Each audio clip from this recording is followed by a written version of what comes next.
Welcome to Hollywood Bulletin, where forgotten film secrets and behind-the-scenes legends come to life, and today we're diving into the one scene in Dirty Dancing that almost got the entire film scrapped, the hidden story behind its creation, and how a low-budget movie that no one believed in became one of the most iconic cinematic triumphs of all time. It's a tale of censorship, controversy, and courage that changed the way we see love stories on screen. And it all starts with one bold refusal to back down. Don't put your heel down, just stay on the toe, just listen to me, the steps aren't enough, feel the music. These lines may seem simple, but they're part of a scene in Dirty Dancing that almost didn't make it into the movie. Studio executives begged for it to be cut, sponsors pulled out, and at one point someone even suggested burning the entire film for insurance. Why? Because of one subplot that the writer Eleanor Bergstein insisted was non-negotiable: the storyline surrounding an illegal abortion. Without it, she said, the rest of the movie didn't make sense. Most viewers miss it, but once you understand what's really happening in that scene, you'll never see Dirty Dancing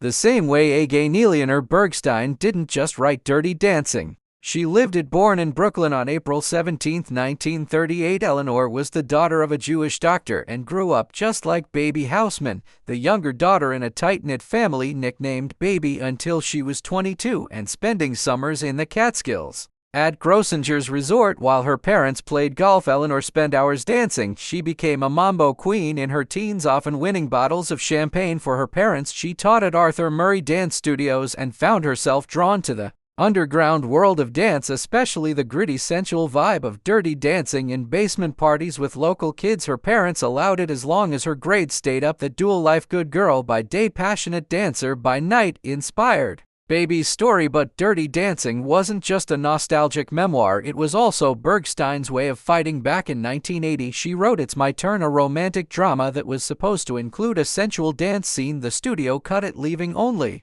a bland shot of a blouse being unbuttoned. Eleanor was furious, so she wrote a movie where dance wasn't just decoration, it was the soul of the story. Cutting it would destroy the plot. That's also why she refused to remove the abortion storyline. She made it so central to the narrative that its removal would unravel everything. Even the film's lead, Johnny Castle, was based on a real person, Michael Terrace, a Broadway dancer who grew up in Spanish Harlem and had performed everywhere from the Metropolitan Opera to the mambo clubs of the Catskills. He came from a tough background and was one of many dancers Eleanor had known, many of whom ended up in jail or on parole. But Michael listened to advice from a tap legend, enrolled in ballet, and reinvented himself just like Johnny. His raw energy, blended with grace and discipline, became the foundation for one of cinema's most beloved characters. Still, Hollywood didn't want the movie. Every major studio turned it down. MGM considered it, then dropped it. Universal, Paramount, Warner Bros. all said no. A dance film about class and abortion, too risky, too soft, too small. That is until Vestron Pictures, a home video company with no filmmaking experience, took a chance. They agreed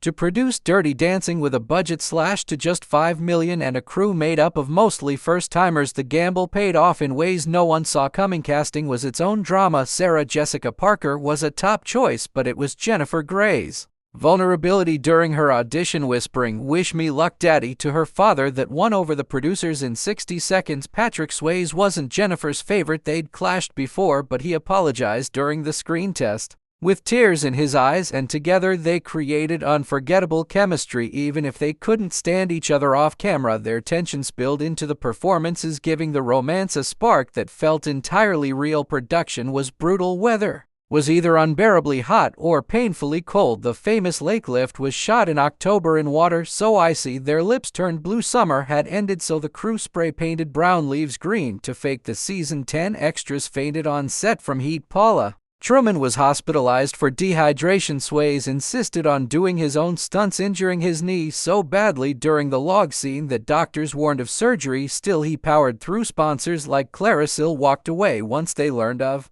the abortion subplot. Executives considered dumping the film straight to video or even destroying it for the insurance payout, but Bergstein stood her ground. She had made sure the abortion couldn't be cut without collapsing the plot. Penny's pain was real. Her blood pooled on screen. Her surgery was botched with dirty knives and a folding table. It wasn't about shock, it was about truth. In 1963, when the film is set, abortion was illegal, dangerous, and deeply tied to class. Penny, a working class Woman had no options, baby. A wealthy girl had access. That injustice was the heartbeat of the story. Despite studio doubts, Dirty Dancing exploded with no marketing plan. It earned $214 million on a $45 million budget. Word of mouth carried it. The soundtrack dominated Billboard for 18 weeks. I've had the time of my life. Won an Oscar, a Golden Globe, and a Grammy. It sold over 32 million copies globally and became a wedding staple. In 1988, Dirty Dancing became the first film to sell over 1 million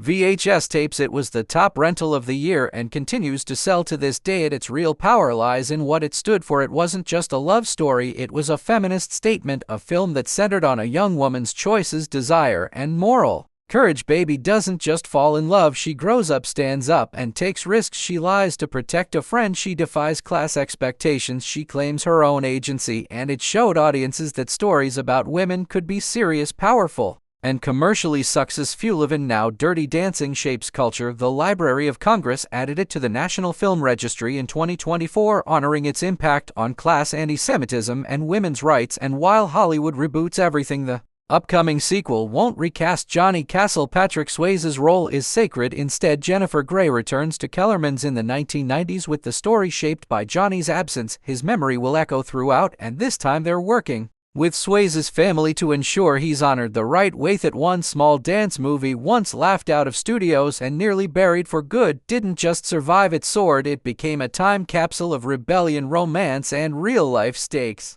And thanks to one writer's refusal to compromise, it remains as urgent and resonant as ever. If this deep dive into Dirty Dancing gave you chills, then don't miss what's coming next. Like this video, subscribe to Hollywood Bulletin, and hit the bell icon so you never miss the untold stories of the movies and stars you thought you knew.